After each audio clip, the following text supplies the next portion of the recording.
This is Kevin with Aquatic Source here at Michigan Pool News. This is the cell out of a chlorine generator that is repairable. They build the cell specifically so that it can be cleaned and replaced.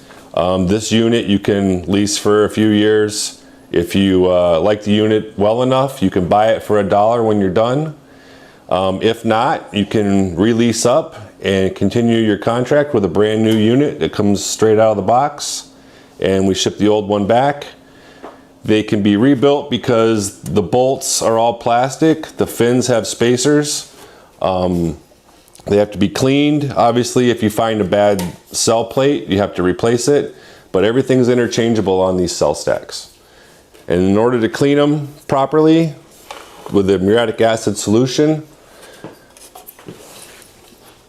you'll unbolt everything out of the top of the container, slide it straight out, bring it into your bucket with your solution in the tank, dip it in there 5 to 10 minutes, pull it out, rinse it. If it's still not clean enough, dip it back in again, pull it back out, rinse it off again.